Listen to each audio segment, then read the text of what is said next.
मैं उस चुनाव को हारा हुआ चुनाव नहीं मानता, इसलिए कि ये भीतरघात थी। नहीं, प्रदेश में सरकार समाजवादी पार्टी की वापस नहीं आएगी। समाजवादी पार्टी के पास अपनी कोई विचारधारा नहीं है। समाजवादी पार्टी के पास कोई रचनात्मक काम नहीं है। वो केवल जाति के आधार पर कुछ लोगों को जोड़ने और तोड़ने का काम कर रहे हैं। राहुल गांधी ने कहा कि 8,500 रुपये हर महीने महिलाओं के खाते में खटाखट पड़ेंगे। आप मोहनलालगंज से सांसद थे, वर्तमान में इस समय आर के चौधरी हैं। आर के चौधरी का कहना है कि हमको जो है हम अपने आप ही लड़ गए, हमको मतलब कोई ज़रूरत नहीं पड़ी। यानी वो उनका ये कहना है कि यानी हमको जो जिताने का काम वो बीजेपी ने ही लोगों ने किया। नहीं, देखिए ऐसा है कि हमारी पार्टी में चुनाव जब हो रहा था, मैं लड़ रहा था, तो एक अभियान आरक्षण के विरोध में चला और एक अभियान चला कि बीजेपी जीतेगी तो संविधान खत्म हो जाएगा। तो इसके विरोध में बसपा के लोगों ने सपा को वोट पोल किया। सपा को बड़े पैमाने पे वोट जो है 2014 में जब मैं लड़ रहा था तो 3,10,000 वोट इन्हीं आर के चौधरी जी को मिला था बीएसपी से। ये सेकंड पे थे, तब मैं 1,45,000 से जीता था। 2019 में सपा और बसपा एकजुट होकर लड़े, तब भी बीएसपी का ही कैंडिडेट लड़ा था और सीएल वर्मा जी लड़े थे। सीएल वर्मा जी को उस समय वोट मिला 5,40,000, तब मैं 90,000 वोट से इस चुनाव को जीता। इस बार जो है बसपा का वोट बसपा में नहीं गया, लेकिन यही बात भी सही है कि हमारी पार्टी के कुछ लोग ऐसे थे जो पार्टी में थे और पार्टी के लोग के लिए काम ना करके पार्टी के विरोध में काम किया। आज भी वो पार्टी में है, वो सब खुलेआम लोग जानते, पार्टी के लोग भी जानते, सभी लोग जानते। और उन लोगों की वजह से उन लोगों ने विरोध किया, व्यक्तिगत विरोध किया। क्यों विरोध किया मैं नहीं समझ पा रहा हूँ। ये तो एक साजिश रही है, जो भी साजिश रही। हालांकि उससे चुनाव हम 5,97,000 वोट पा करके चुनाव हार गए, तो मैं उस चुनाव को हारा हुआ चुनाव नहीं मानता, इसलिए कि ये भीतरघात थी। और जब भीतरघात किसी के साथ होगी तो जो आस्तीन का सांप बन करके काम करेंगे, तो ऐसे लोगों की वजह से नुकसान जरूर निश्चित तरीके से हुआ। लेकिन चूंकि मैं 15 चुनाव लड़ा हूँ, 15 में 12 चुनाव हारा हूँ और 3 चुनाव जीता हूँ, इसलिए मैं इस चीज़ को उस तरीके से नहीं लेता। मैं इंडिपेंडेंट विधायक भी रहा हूँ, तो मैं उन चीज़ों को अच्छी तरह समझता हूँ, जानता हूँ। इन टोटल में अगर देखें कि जिन लोगों ने भी ऐसी हरकत की, ऐसे लोग वो भाजपा के नहीं थे, भारतीय जनता पार्टी में एक साजिश के तहत वो आकर के आए हुए हैं, शामिल हैं। लेकिन उनका विचारधारा, उनकी सोच भारतीय जनता पार्टी से जुड़ी हुई नहीं है। उनकी सोच जो भारतीय जनता पार्टी की आत्मनिर्भर भारत, विकसित भारत बनाने की है, उससे सोच जुड़ी हुई नहीं है। अगर भारतीय जनता पार्टी की विचारधारा से उनकी सोच जुड़ी हुई होती तो भले वो मेरे विरोधी होते व्यक्तिगत, तब भी वोट वो बीजेपी को करते। आप तो हर तबके में, हर किसी के दुख सुख में हर जगह आप उपस्थित रहते हैं, उसके बाद भी कुछ ना कुछ आपको लगता है ऐसी कमी रही है या क्या वजह रही आपकी जो ये हार का सामना करना पड़ा? कोई कमी नहीं रही, और कोई कमी होती तो मैंने बताया 2014 में मुझे मिला जो वोट मिला 4,55,000 और 2019 में मुझे सपा बसपा गठबंधन के बावजूद भी मुझे मिला वोट 6,30,000। जब मैं 2014 में चुनाव लड़ा था तो भारतीय जनता पार्टी का एक भी एमएलए नहीं था। 5 एमएलए जो थे वो समाजवादी पार्टी के थे। जब 2019 में चुनाव आया, उसके बाद 2017 में एमएलए का चुनाव, तो 3 एमएलए की सीटें जीते। अब 2019 में 3 विधायक थे हमारे पास। 2024 में 5 विधायक बीजेपी के थे, हमारी विधानसभा में 5 विधायक बीजेपी के थे। अब उसमें से कुछ लोगों ने काम सही तरीके से नहीं किया, उनकी अपनी सोच रही क्या रही।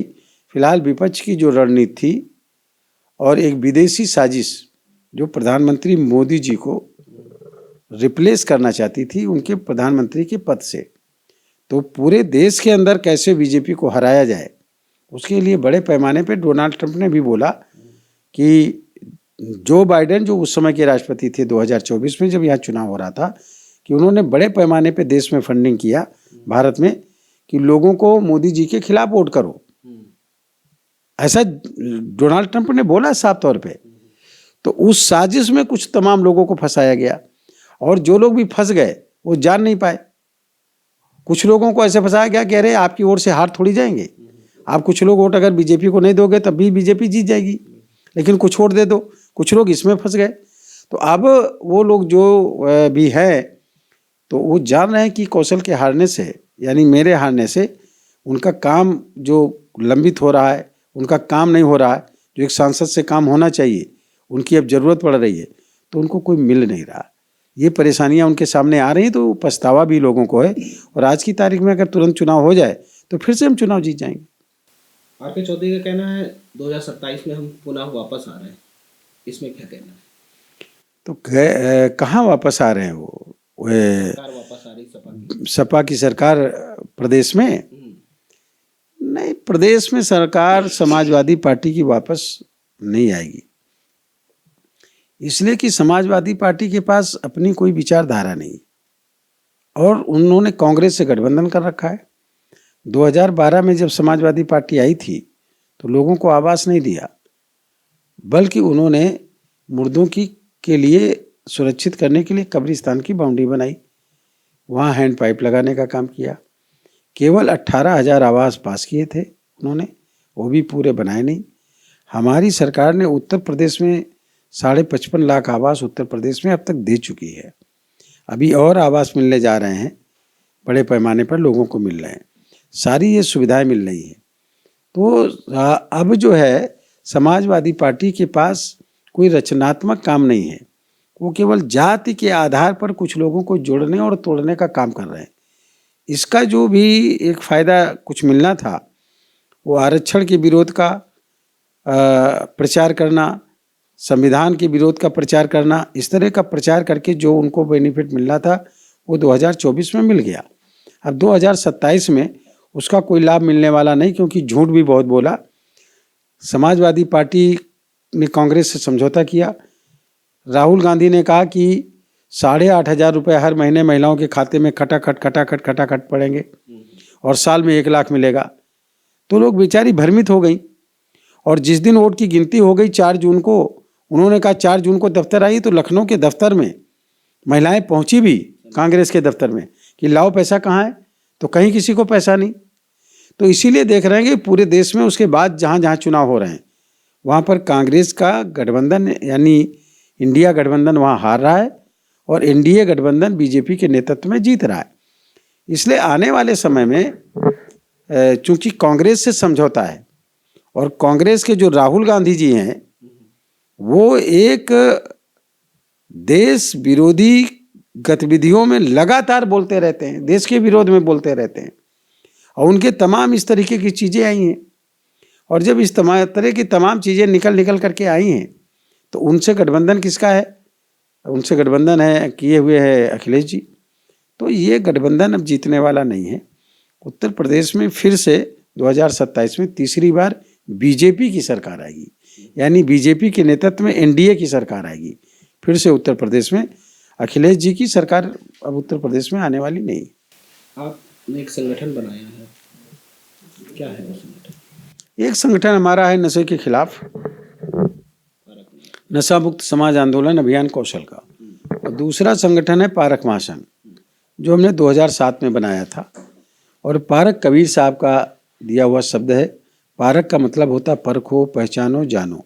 चाहे राजनीति हो, चाहे समाज हो, चाहे मित्र हों, चाहे आपके वर्कर्स हों, चाहे आप कोई कपड़ा खरीदते हों, चाहे सामान खरीदते हों, आर्थिक नीति को, सामाजिक नीति को, अंतर्राष्ट्रीय राजनीति को, WTO को, वर्ल्ड ट्रेड ऑर्गेनाइजेशन, विश्व व्यापार संगठन की नीति को, विश्व स्वास्थ्य संगठन की नीति को, विश्व बैंक की नीति को, पूरी दुनिया की जो पॉलिसी है, राजनीति है, उसका पढ़ने वाला हमारे देश में पॉजिटिव और नेगेटिव प्रभाव को उसको परखो और जानो। और फिर पारक का पर्यायवाची होता है विवेक।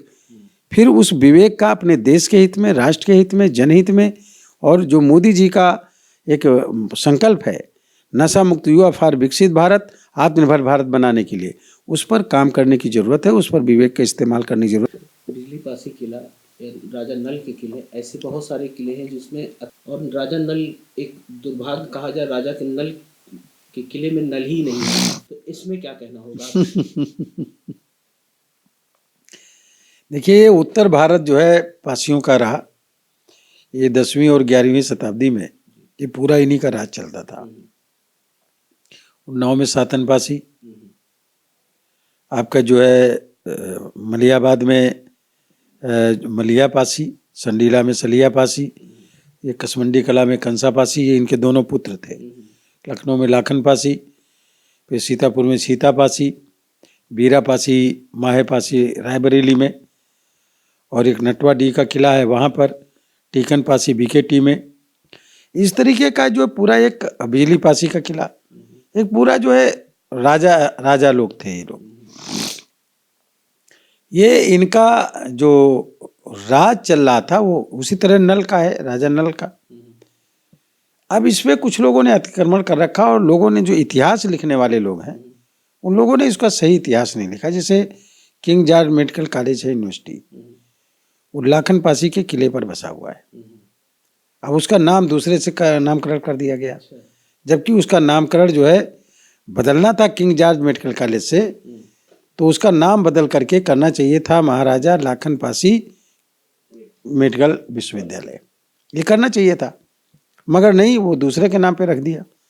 तो इस तरीके से इनके इतिहास को दबाने का काम किया गया। जी ने तो नाम बदल दिया था, छत्रपति साहू जी महाराज रख दिया। वही गलत उन्होंने किया ना।